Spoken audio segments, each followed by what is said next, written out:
The diplomatic ties between Kenya and the US is good. He is a lawyer with over 32 years of experience and a crucial voice in matters international relations. Yes, Kenya's ambassador to the USA, David Kiplagat Kerich, gives us insights into 60 years of Kenya-USA relations and the benefits that lie within for both countries. There are many companies that want to come and invest in Kenya. And how one of Kenya's strongest diplomatic tools, Kenya Airways, is helping achieve this. We are currently flying daily from New York, and we are seeing very good performance.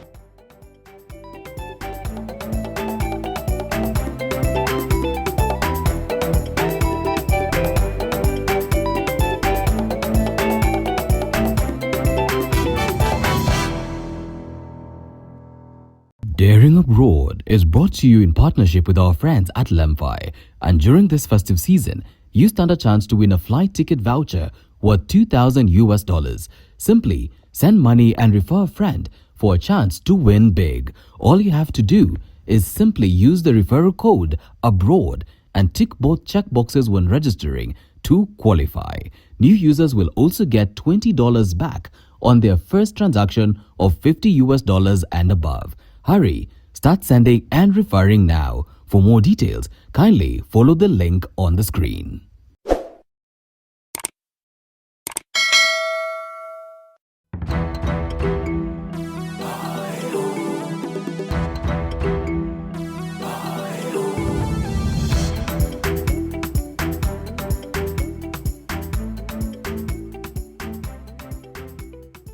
It is no secret that when it comes to venturing beyond borders in pursuit of a better life, a country that is at the top of most people's minds is the United States of America.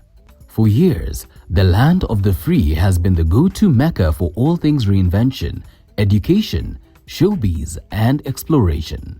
Its global appeal sees the country attract about 2.5 million immigrants on average annually. And best believe, Kenyans are definitely in the mix.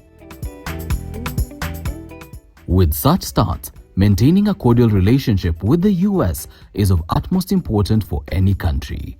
And one person who knows this all too well is Ambassador David Kiplagat, Kenya's ambassador to the USA. I came in here in September last year, and barely I'm 1 year old here. And my background is I'm a trained lawyer. I have been a lawyer for some time now, 32 years in practice. I am the immediate speaker of Baringo County Assembly before I came here. And I have worked for government. I was a provincial state council in charge of Nyanza in my early times. I worked with NSSF as a legal officer for some time. And for my major parts of practice, I practiced law in Nairobi. Practiced, both civil litigation, commercial, mostly. The diplomatic ties between Kenya and the US is good. I can say it is good. You remember last year when the President Ruto came in and he was given a state visit. I think our relationship has, reached the highest level that time. And they have been relationship from a long time ago, 1963. So for now, last year we celebrated 60 years of good relationship between Kenya and the US. And we have related with the US on many fronts, political, trade and investment, security, and generally bilateral relationship between Kenya and the US. So I can say it is good. There were many collaborations between Kenya and many US companies, and those companies are in Kenya and they are bringing in investments. I am aware that even now there are many companies that want to come and invest in Kenya. So I would say that the visit by the President was a plus to Kenya. And we are still going on. There are many collaborations between the US and Kenya. According to Ambassador Kiplagat, this collaboration has opened doors in a myriad of new frontiers. Top among them, security. Kenya was named as a non-NATO ally, and through that we are able to benefit from cooperation from the US In terms of security cooperation, we're able to benefit from intelligence in defense, in terms of even budgeting for our defense, and also the fact that we are able to get access to the administration of the U.S. Just recently, after this administration came in, our president has talked to the Secretary of State, Marco Rubio, on more than 3 occasions on phone, and that shows that we are in a good standing with this country. And also important to note that we have had high-level meetings with the senior government officials of the U.S. The PCS came in here in early May, Musalia Mudavadi, together with the PS Foreign Affairs, together with the CS of Trade, and the PCS was able to meet the Secretary of State, Marco Rubio, for high-level consultations. Yes, this partnership has encompassed multiple dimensions of engagement and has evolved from traditional development assistance to a more sophisticated strategic partnership addressing contemporary global challenges such as digital transformation, security threats, and economic empowerment.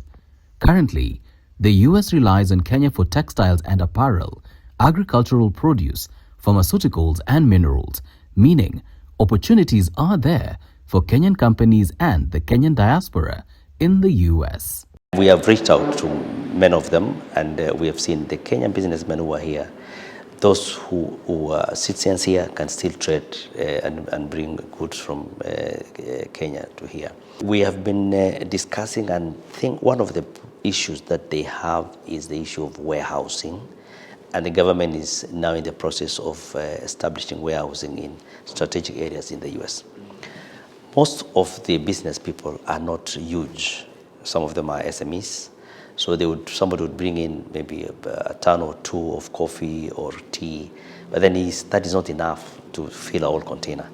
So there's the issue of aggregation. If those kind of materials are brought, items are brought to and put in a central warehouse, it will be easy for small Kenyan businessmen for ease of reach and continuity to meet their suppliers. Here's where the pride of Africa comes in. Since 2018, Kenya Airways has been flying our flag high with its non-stop flights from JKIA in Nairobi to JFK in New York.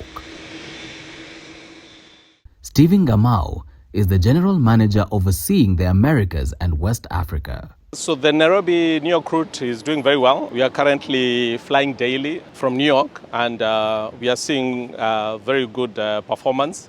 And, in the coming months, coming years, we expect to continue growing the route and also, considering other options, within the United States on what we can do to grow more and capture the market. The most recent development we have right now is that Delta has put a code share on the New York flight. It opens up the whole of Delta network, whether you're talking about the whole of the US, Canada, Latin America. All that comes and connects to the JFK flight and takes you to Nairobi and beyond. And then we also have cooperation with Delta through Accra, West Africa, where we also cooperate, and you can hop on to a KQ flight from Accra into Nairobi. And then we also cooperate with Delta via Europe, whether London, Amsterdam, or Paris. So various options, to be able to serve the, wider American market into Kenya and beyond.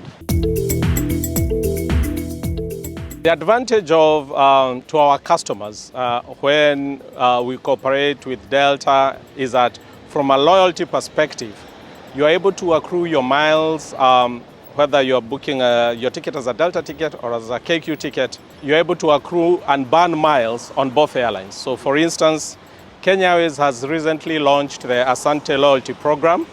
And with that one, once you book your KQ ticket, you can redeem your miles on Delta on any sector, even if you're flying domestically here within the United States. And because the relationship is symbiotic and not parasitic, American companies are equally taking full advantage of the conducive business environment created by both countries. Like Coca-Cola, we have Microsoft, we have Google, and we have many, John Deere are also there. There are pharmaceutical companies that are also in Kenya. Fintech companies are also in Kenya. And at the moment, I'm aware that there are some American companies. One company that is bringing around many companies they are bidding to build the Nairobi-Mombasa highway, super highway, and we believe that it will happen. So if that happens, that will be a huge one, because that's a big road. So that's what they are doing now. Plus many other companies. There are quite a number of American companies in Kenya, providing employment to our people. Yes, and also building our economy, injecting money to our economy. Let's now talk people-to-people relations. And Ambassador Kiplagat says the cordial relations between both countries has seen positive migration between Kenya and USA. There are good opportunities for education, and there are many good universities. Almost every university is good here. So if Kenyans can get an opportunity to come here for education, it's world-class education in all fields. Yeah. The only problem, of course, is expense. It's expensive, and that has been an issue. Many years ago, there used to be universities who have been giving scholarships, and we're still, as an embassy, we're trying. I try to speak to university administration to see whether they can give us scholarships, and we have succeeded in some. They give us partial scholarships, but if it's academic or it's athletic scholarships, it's much easier. So I tell people in Kenya, those who are very good in athletics, the best footballers, runners, can easily get scholarships here, and for the academics. So in academics, I think it is something that we can still pursue, and we do quite a lot. We have an academic, we have an education attaché in the embassy. That shows how serious we take academics very seriously. He's working specifically to ensure that our people access education in this country. On Kazi Manju, the kind of jobs that are available here is in the health profession. Health, especially nursing. Nursing is a place that is open, and it's not even affected by these. There's a reduction of Kenyans getting visa to come here, but it does not affect the nurses. So any Kenyan who has a diploma in nursing and has done NCLEX exam can easily get a visa to come and work. And when you come here, you can easily get to work. So in the health sector, the nursing, the healthcare, the doctors, those are the openings that are available. The other opportunity is teachers, especially for teachers for STEM, science, technology, engineering, and mathematics. There are county schools that are looking for teachers. And for Kenya has the advantage of good English. They speak good English, and they can easily be accepted here to come and teach those STEM subjects. So there is an availability for high school teachers, and of course lecturers in the university. There are also opportunities in the IT sector. For those who are very good in IT, they can get opportunities here. These positives are indeed massive, but unfortunately, there have been some setbacks. Traditionally, everybody has been thinking America is a land of honey and milk. It is true that for anybody who works hard, who gets an opportunity here, it is easy to make a good life here, because you work hard, you are disciplined, you can easily make money. But however, there is also the other flip side of it, and I've seen the few months I've been here, I've seen that there are some Kenyans who have some issues arising out of culture shock. One of them is culture shock. And the culture shock comes, especially it affects the men. A man comes here, gets married, and the wife goes to work. He also goes to work. When they come in the evening, there's nobody to do house chores. So sometimes that culture of we have to work together with the lady in the house. So that is a problem. And sometimes it has brought conflicts in the house. And many of the cases that ICE are pursuing are such cases of domestic issues, domestic violence, domestic altercations. Those are the issues that I think affect Kenyans. But I think with time, when we talk to them and tell them that when you come here, you just behave like Americans here. And the young people, I see there's the issue of mental issue. There's many mental issue cases affecting the young people. And I guess it's because of maybe stress levels. Here, if one is not very careful with company, one can be a loner. So everywhere I go, I tell Kenyans, please belong to a group, belong to a church, belong to a certain social group so that you can be able to work together. Because people are busy here. If you're not careful, you can be alone, and you can be a loner, and stress can come in. So those are the issues that I see. Despite this, Kenya-USA relations remain strong with much to be explored. Maintenance of this dynamic and evolving partnership spanning 6 decades remains at the core. This relationship has weathered global challenges, regional challenges and transformative developments in both nations, emerging as a cornerstone of stability and cooperation in East Africa and beyond. As an embassy, we reach out to these companies who want to do business with Kenya. And at the moment, we want to put in emphasis on agriculture. It is through agriculture that most of our goods come here to the US. Tea, coffee, avocado, cut flowers.